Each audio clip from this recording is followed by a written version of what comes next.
అందరికీ నమస్కారం.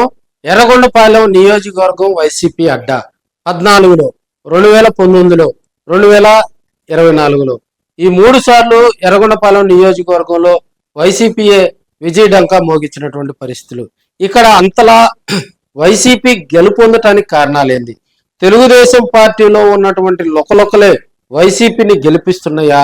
తెలుగుదేశం పార్టీలో ఉన్నటువంటి వర్గపోరే వైసీపీకి ప్లస్ అవుతుందా అనేది కూడా అర్థం కాని పరిస్థితిలో ఉందని మనం తెలియజేసుకోవచ్చు.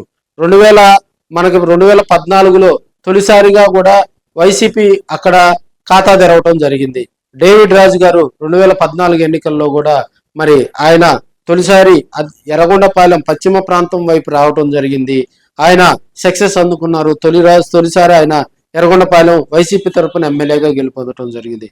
2019లో ఆదిమూలపు సురేష్ గారు ఎర్రగొండపాలెం నియోజకవర్గం ఆయన ఓన్ కాన్స్టిట్యున్సీ కాబట్టి ఆదిమూలపు సురేష్ గారు 2019లో అక్కడ విజయ డంకా మోగించడం జరిగింది. మరి 2024లో 2019 ఎడ్జ్లో 2024 అంటే 19 నుంచి 24 వరకు మనకు 2 సార్లుగా కూడా ఎర్రగొండపాలెం ఎమ్మెల్యేగా గెలిచినటువంటి మరి ఆయన ఆదిమూలపు సురేష్ గారికి జగన్మోహన్ రెడ్డి గారి క్యాబినెట్ లో 19 నుంచి 24 వరకు 5 సంవత్సరాలు ఫుల్ టైం మంత్రిగా కూడా పనిచేసినటువంటి పరిస్థితులు మనం చూస్తా ఉన్నాం. సో అప్పుడు జరిగినటువంటి పరిస్థితుల దృష్ట్యా మరి ఆయన 2024 ఎన్నికల్లో జగన్మోహన్ రెడ్డి గారు తీసుకున్నటువంటి కొన్ని నిర్ణయాలు కొంపముంచాయి. ఆయన్ను కొండేపి తీసుకెళ్లి మరి అక్కడ పోటీ చేయించారు. ఆయన ఓటమి చవి చూశారు. 2024 ఎన్నికల్లో కొత్త అభ్యర్థిగా కూడా తాటిపర్తి చంద్రశేఖర్ను అక్కడ బరిలో దించడం జరిగింది. అయితే ఇక్కడ కొసమెరుపు ఏంటంటే చంద్రబాబు నాయుడు గారు ఎర్రగొండపాలెం కాన్స్టిట్యున్సీకి సంబంధించినటువంటి టికెట్ ను కనిగిరి ప్రాంతానికి చెందినటువంటి ఎరిక్షన్ బాబుకు ఒక 2 సంవత్సరాల క్రితమే డిసైడ్ చేయటం జరిగింది.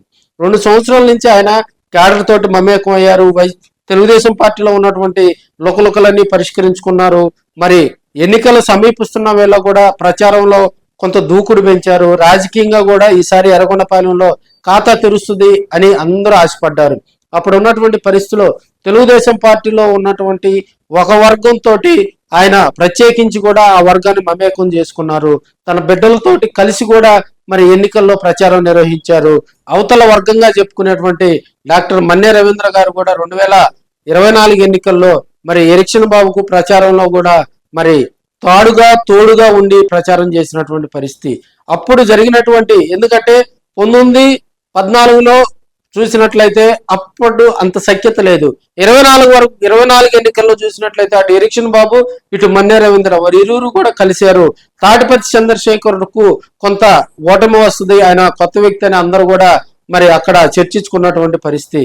కానీ పులివెందుల తర్వాత మరి కాన్స్టిట్యున్సీగా చెప్పుకుంటూ 2024 ఎన్నికల్లో కూడా అక్కడ మరి రాష్ట్రం అంతా కూటమి వచ్చిన ఎర్రగొండపాలెంలో మళ్ళీ వైసీపీ రావటంతో అటు ఎరిక్షన్ బాబు వర్సెస్ మన్నే రవీంద్ర, టీడీపీ వర్సెస్ టీడీపీ వారిద్దరి మధ్య గ్యాప్ పెరిగింది. అక్కడ ఉన్నటువంటి టీడీపీ నాయకులు కార్యకర్తలు కూడా ఒకరికి దూరం పెరిగింది. సో ఎర్రగొండపాలెం నియోజకవర్గంలో మళ్ళీ పాత కక్షలు పాత గందరగోళ పరిస్థితులే నెలకొని ఉన్నాయి. ఈ మధ్యకాలంలో ఒక 2 రోజుల క్రితం మరి క్రిస్మస్ సందర్భంగా ఏర్పాటు చేసినటువంటి ఫ్లెక్సీల్లో గందరగోళ పరిస్థితులు చూసాం. ఒకరు ఫోటో ఒకరు వేసుకోలేదని, ఇన్ఛార్జి ఫోటో ఇటు రవీంద్ర వర్గం వేయించలేదు, రవీంద్ర వర్గం ఫోటో ఇన్ఛార్జి వర్గం వేయించలేదని ఫ్లెక్సీలు తొలగించినటువంటి కొసమెరుపు మనం చూసాం. ఈ గందరగోళంలో వైసీపీ ఫ్లెక్సీలను కూడా తొలగించడం జరిగింది.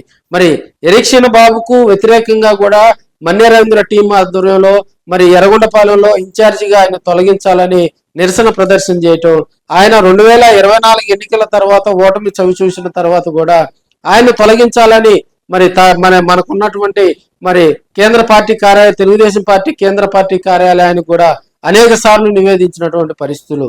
ఈ అన్ని సార్లు కూడా మన్నే రవీంద్ర గారికి కొంత అక్కడ ఉన్నటువంటి అధిష్టానంలో ఉన్నటువంటి పెద్దలు నచ్చజెప్పారు. కలుపుకొని పోయేటువంటి వ్యవహారాలు ఇద్దరి మధ్య రాజీ చేకూర్చినా కూడా అది ఇంతవరకు కూడా పురుడు పోసుకోలేదు.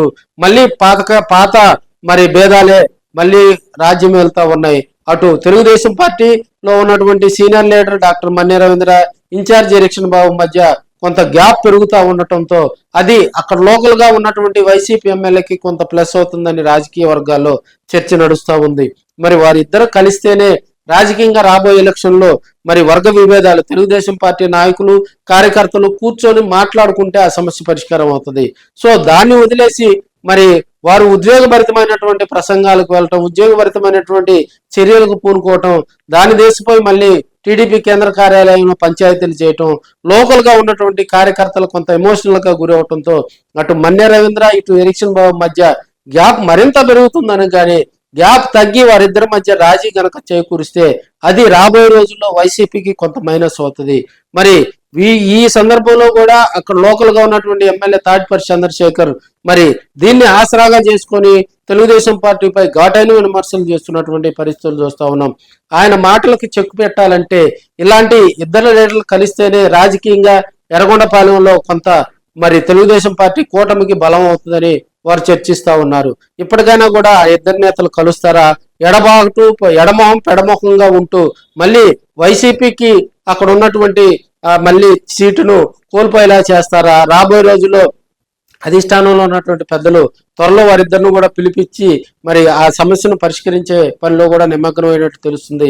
ఇప్పటికే సీనియర్ లీడర్లు కొంతమంది టచ్లోకి వెళ్ళారు. రాబోయే రోజుల్లో కూడా వారి ఇరువురితో కూర్చొని మాట్లాడి ఆ సమస్యను పరిష్కరించాలని తెలుగుదేశం పార్టీ నేతలు అయితే దాన్ని గాఢంగా కూడా విశ్వసిస్తున్నారు.